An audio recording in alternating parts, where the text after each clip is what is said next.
Hey guys, a beautiful day in Serbia, in Niš actually, arrived a couple of days ago, and we are standing right in the central market of the city, King Milan Square. Right behind me is an important monument of the Serbian people. It's called the Monument to Liberators of Niš, which actually catch the more than one period of Niš. This is from 1874, and all four facades actually are giving the image of Serbian fights against the Turks, Bulgarians and German. Here we have the battles in 1918 when they fought against Germans. Then we have the one in 1915 against the Turks, and the other two sides are battles against Turks and Bulgarians, 1877.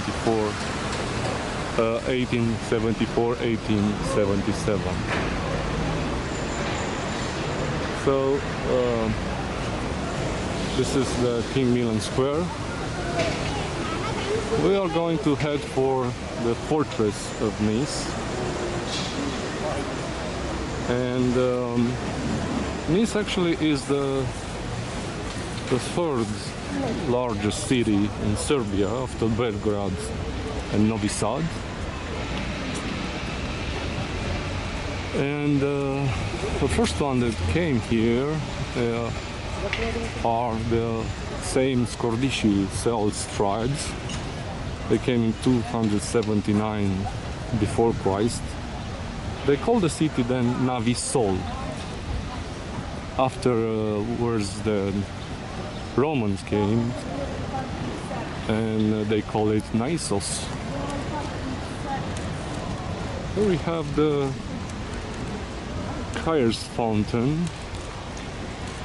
This fountain is actually put here from 1903, and you just have to approach from each of the four sides and the water will start to flow. It has some sensors over there, and you'll have drinkable water.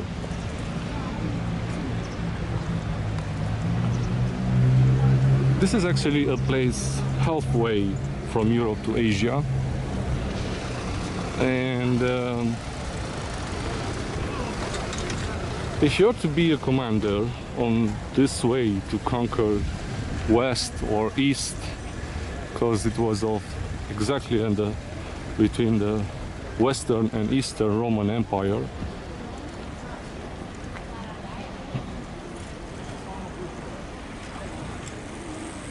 probably you'll put your armies here. This is a monument that was put here in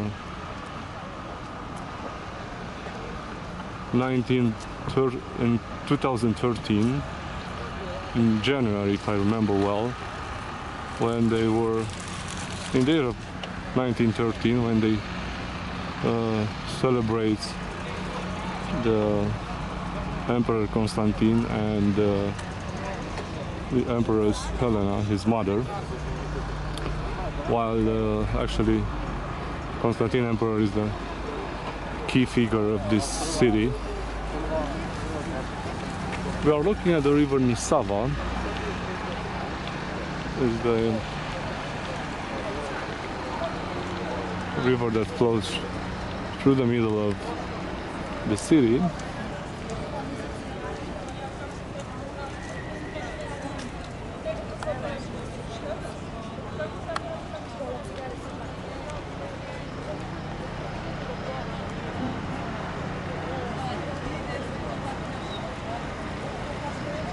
Actually, this city could tell lots of stories about life on crossroads.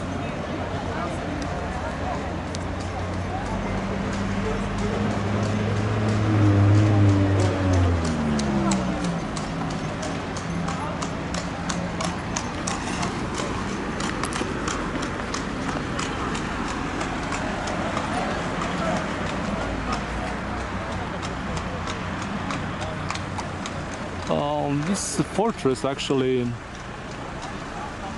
is the old Starigrad, or the Starigrad.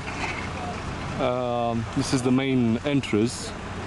That's the gate of Istanbul. Somewhere on the left side is the gate to Belgrade, or the Belgrade gate. But it cannot be visible because there are markets over there and they block it. And the Ottomans actually made it look like it looks now, because by the order of Ahmed III in 1719 starts the works to fortify this city. So it's old, it's strong actually. Its ancient walls are considered to be the most significant and best preserved in the Central Balkans.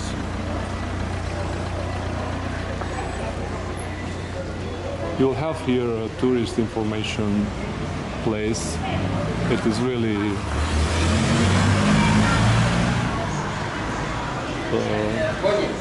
welcoming, and they will give you all the information that you need, even all kind of maps and books, free of charge, to get to know the city as better as you can. These are the remains of an old hammam. Actually, the whole fortress right now has a role of tourist attractions and theater scenes. So we're going to take it one at a time.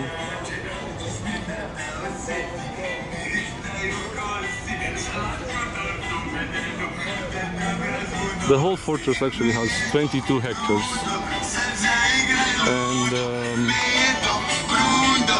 his walls actually has 2,100 meter long.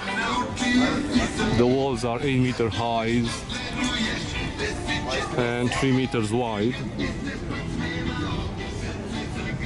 In the past it was completely guarded by a trench, which of course filled with water from the river Nisava when needed.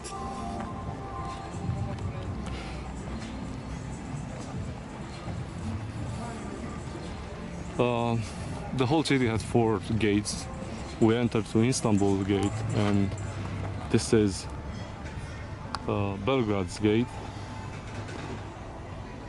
because they are faced towards the cities, more or less.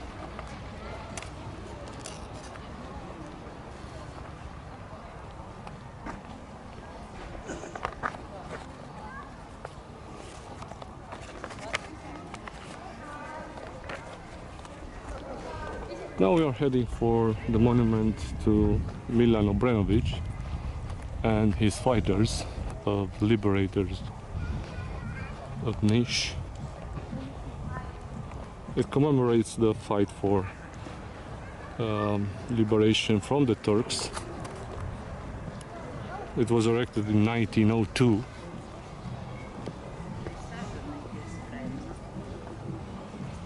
First anniversary of that of Prince and King Milan Obrenović, and it's unique by its shape of a gun bullet. This gun bullet is also a monument and symbol of the fortress as a military facility.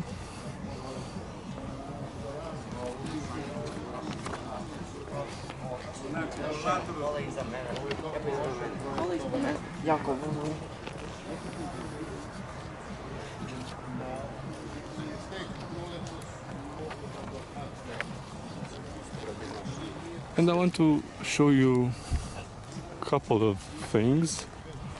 Again, first, the mosque of Bali from Edirne actually is the only preserved mosque in the fortress. First mention of this mosque was in 1521, and there were more than one mosque, but after the liberation for Ottomans, most of the inner city was demolished, but this one is the only one standing.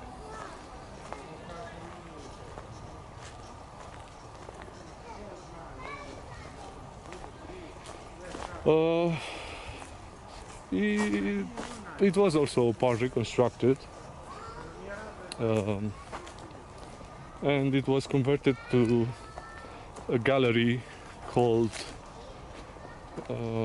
Salon 77. They don't longer keep service here.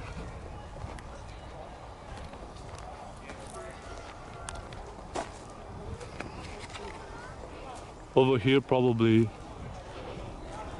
or most likely, was the minaret, but now it's only the bottom part standing. Don't forget that, let's don't forget that this minaret first actually had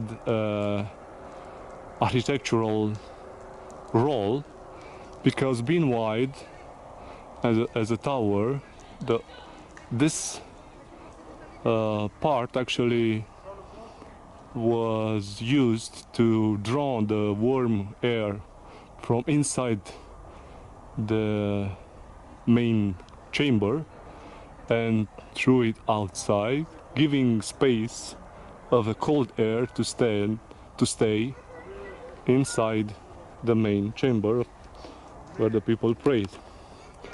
And then it became also a place of calling people to pray from above. And then when the modern things appeared, it changed its role.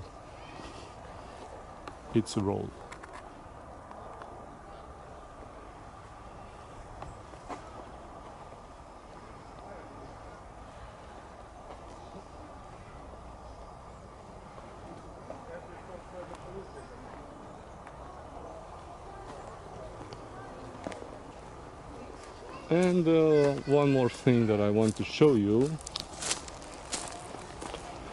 is lapidarium, collection of stones.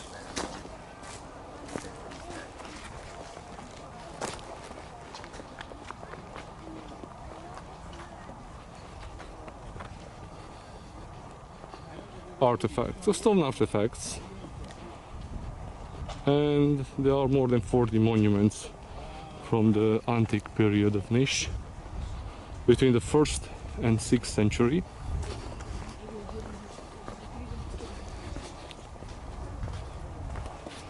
It was exhibited in 1980 and has some tombs,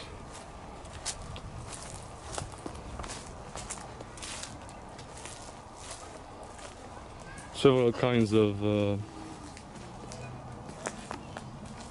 antique monuments like votive stones, construction stones, and 2 marble figures.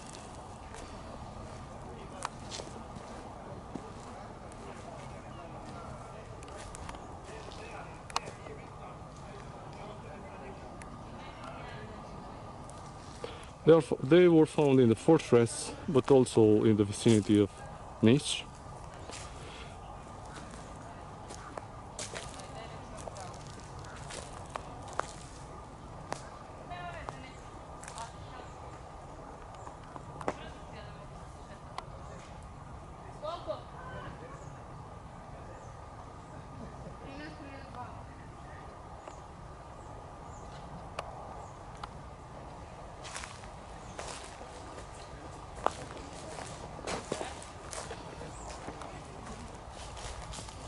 So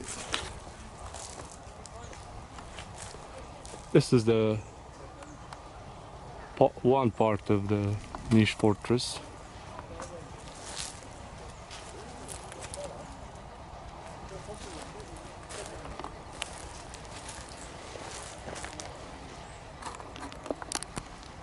And you can come visit it anytime. See you later.